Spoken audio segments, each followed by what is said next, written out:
In the November election, Massachusetts voters will have a chance to expand the bottle bill. If there's a yes vote on question 2, deposits would be required for more containers, mainly for non-carbonated beverages. Tonight, we hear from a supporter of a yes vote, the executive director of MASSPIRG, Janet Domenitz. Thank you very much for being with us, Janet. Thanks so much for having me. This is a referendum that's very much about what has changed since the original bottle bill was adopted back in the 1980s. And one thing that's changed, I guess, is what we drink. Exactly. The bottled water explosion has taken place in the last 10 or 15 years. There was no such thing as bottled water when we passed the original bill in the early 1980s. So we're just trying to catch up to the times and make the single most effective recycling tool we have meet 2014.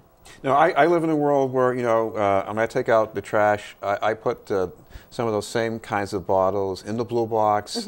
Where I work, there are, recycling containers. Yeah. So, I don't see too much tossing from where I am. But I guess, what about the rest of the world? Yeah. Well, first of all, if you're a recycler, you're on our side, so thank you. But the facts speak for themselves. 80% of containers that have a deposit are recycled. Congratulations on your good work, but 23% of containers without a deposit are recycled.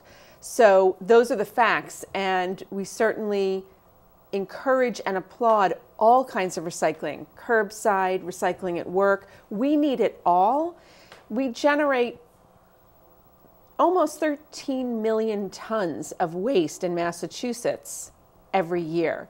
So every bit that we can do to recycle and reduce waste is important. Well, those empty bottles of iced tea or spring water, whatever it is, if they're not getting recycled, what happens and why is that such a big deal? Well, it's a big deal for, I would say, 3 reasons. Number one, excuse me, either they're becoming litter, and nobody likes litter. They're becoming trash and going to incinerators, which means we're literally burning plastic we've used only once. Or number 3, they're becoming trash and getting buried into a landfill where they sit forever and ever.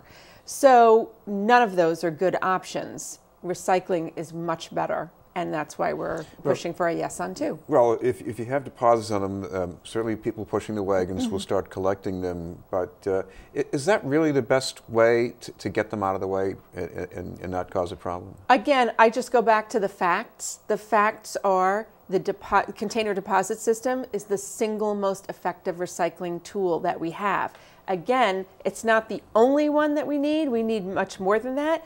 But we're just trying to update the most successful tool that we've had so far. I bring them back when I shop. I just don't get the argument about inconvenience because I go shopping, I just bring them back with me, get my little script, go in, and spend the 50 cents or whatever.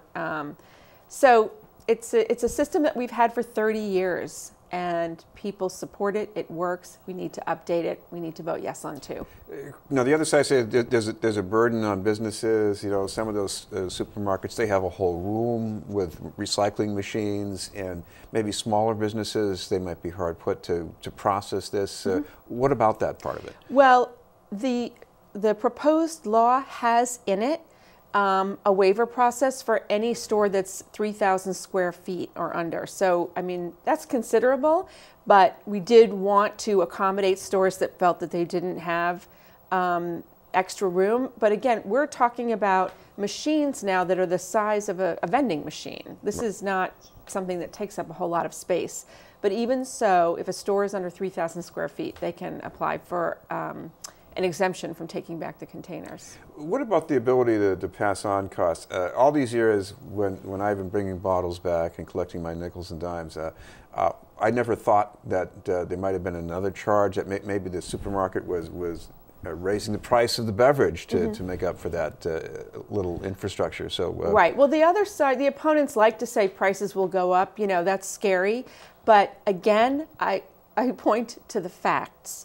In the last legislative session, the commissioner of the Department of Environmental Protection testified at the legislature at the public hearing, basically demonstrating a report that they had done looking at all the states in New England and comparing prices of beverages. And in New Hampshire, there is no container deposit legislation, and prices there were the same or higher. So it's a boogeyman, you know, prices will go up, but it's not borne out in fact. So you get some revenue from this, just go to the general fund, or is there really a strict way to make sure it's only used for some kind of environmental relief? Right, so if you purchase a container and leave a deposit of a nickel and then you never go back and get it, that nickel right now goes into the general fund of the Commonwealth. Now, I need to do a quick little history lesson here. Originally, that nickel went into a dedicated fund overseen by the Department of Environmental Protection, and it went exclusively to clean up environmental preservation efforts, and it was called the Clean Environment Fund. About 10 years ago, that fund, the legislature decided to eliminate that and other dedicated funds when they were in the last budget crisis. They wanted more flexibility with how they use the money. In our initiative, if it passes, that Clean Environment Fund is reestablished, so the nickels will go directly to that fund, which can be used for environmental cleanup and other environmental preservation work.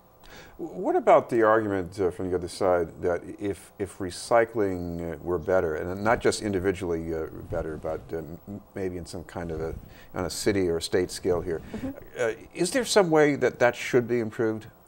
Well, as I said earlier, we need all kinds of recycling.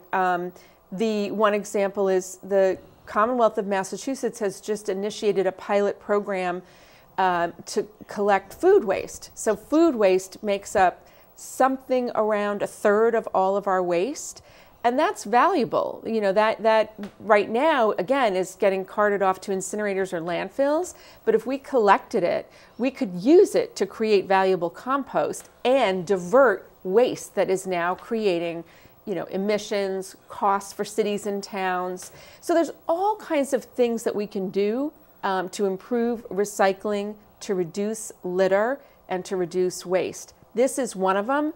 It's the single easiest and most effective way by updating the bottle bill. Now, I know more recycling means less volume for the landfills and, you know, less money for that. But what about the demand for these recycled products? Is it there? Oh, it's huge. I mean, we've had, again, in the last legislative session, we had one of the people who testified is part of a company in Massachusetts that takes recycled glass and makes new things out of it. And he said, you know, if we pass the update, we can immediately hire more people for our plant because we will have more material that we badly need. So in general, the fact you'll hear out there is that for every one job in disposal, there are 4 jobs in reuse and recycling. I mean, it stands to reason, right? I mean, you would, to just, you know, cart something off and throw it in a landfill compared to collecting material, processing it to make something new, to manufacture it, selling it. I mean, it's just, you don't need to be an economist to know that that's a much more sustainable way to run an economy than just throwing things away. Thank you very much for being with us.